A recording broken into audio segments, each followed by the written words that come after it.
I'm Professor David Furie, Grandmaster Furie. I'm opening up this session and this channel so I can share with the world and share with you all my knowledge of combat, warfare, and warcraft, self-defense, combative, and sport as well, competitive, and for basic self-defense.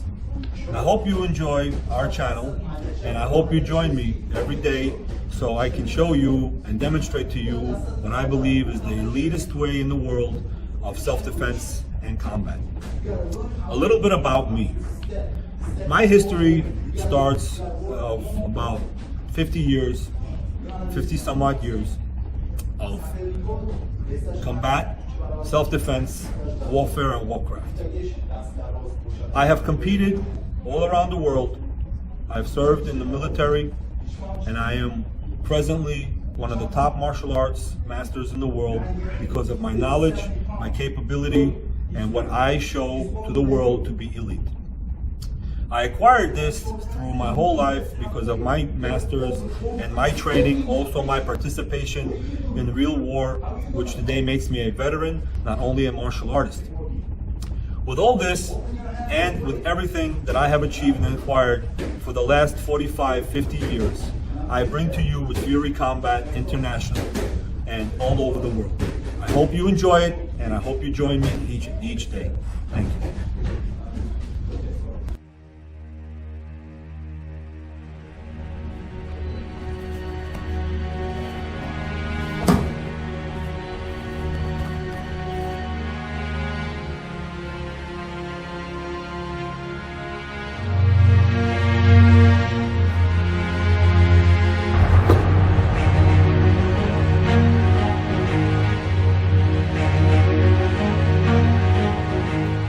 Throat is being grabbed by an attacker, which is usually very close.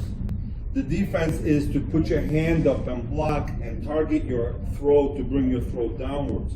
As you're bringing your throat downwards, your hands come up and you step to the sides to grab the wrist using your elbow to block and to counter, because usually the individual will turn around to grab you. But at the moment when this is done, it's locked in with your elbow. So from here, when grabbing and pivoting down and turning would be here. Then the pivot of the arm and the grabbing of the wrist, which is coming around. So the twist of the arm comes through from here. The twist of the arm comes through as the grab of the elbow and pivoting the arm from here to hold and to break the wrist. From here, this would be more than enough to do damage to your assailant, to your attacker. From here would be more than enough, and then the takedown would be the pivot. The takedown would be the pivot to the inside, the pivot to the inside, and taking your assailant down to the ground and moving off and going to guard or just backing up.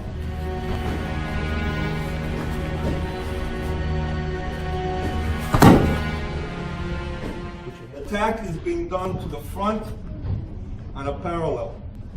From here, of course, stepping down. From here is stepping down and controlling the arm and moving out. Moving out, not in. Moving out, holding the arm, stepping back. Not so you're not falling back, but stepping back and down and turning, holding the arm. Turning away from the arm and automatically having the hands up and turning away from the arm. From here, stepping in and locking to the side.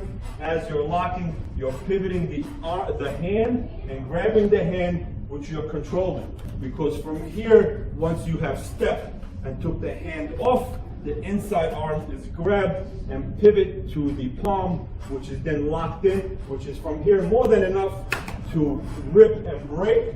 But now we step we're stepping inward, and we're pivoting down and taking the opponent down and moving away as we drop, and no control, but control, takedown, and defense.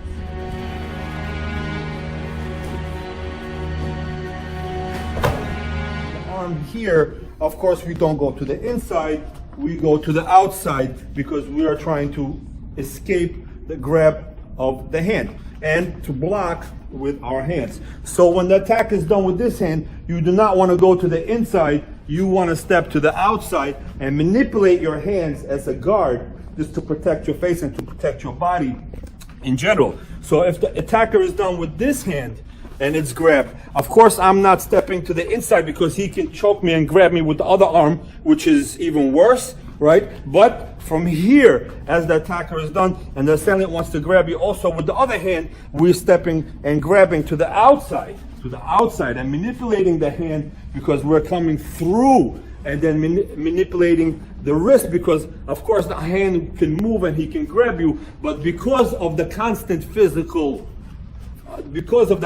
physical pressure which is done from guard to continue in case of striking to the head or striking to the body, we protect and we step to the outside from here, releasing, and then if we choose to follow through and to grab, and from here would be automatic break and dislocation of the wrists or the fingers, and then of course the takedown. Otherwise we just hold correctly and we manipulate the hand to get rid of in case we need to just move away or strike away, right? But to move away and to grab and to manipulate the hand, which is coming from here to here, which is already bang, and then of course we get rid of our opponent. Okay, so we have different variations of holds. We have today with me my assistant Kev Gold, our blue belt, a high level of assistant, also a professional stuntman, and works with me, also happens to be very close to me. So the different, please sir, over here. So the different ways of grabbing is, of course, if your attacker grabs you from here or here, it's different. Or if it's to this side, it's different than it is to this side. Why? Please grab with this hand, because again, we're not going to the inside. This is more dangerous. We're stepping to the outside, which is a lot more easier. So you can see that we're stepping to the outside to just get rid of the hand. So if we're doing this here, it would be more difficult to do because the power of the hand twists. So the individual has more control over you, and of course he can grab you with the other arm, grab me with the other arm to show, grab around my body, around my head, yes, to show that there is more attack here, where the attack does not occur if you go to the outside, because to the outside the individual is drawn to the outside, which he cannot grab from his or her back.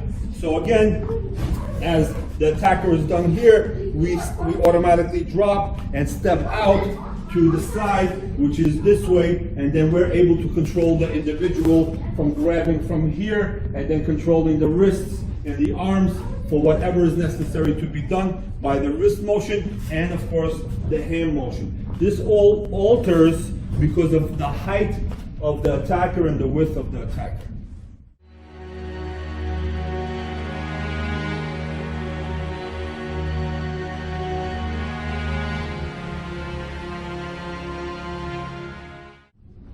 The attack is being done to the front and a parallel.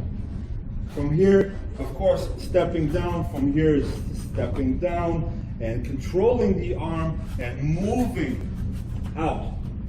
Moving out, not in. Moving out, holding the arm, stepping back. Now, so you're not falling back, but stepping back and down and turning, holding the arm. Turning away from the arm, automatically having the hands up and turning away from the arm. From here, stepping in and locking to the side. As you're locking, you're pivoting the arm, the hand, and grabbing the hand which you're controlling. Because from here, once you have stepped and took the hand off, the inside arm is grabbed and pivot to the palm, which is then locked in, which is from here more than enough to rip and break.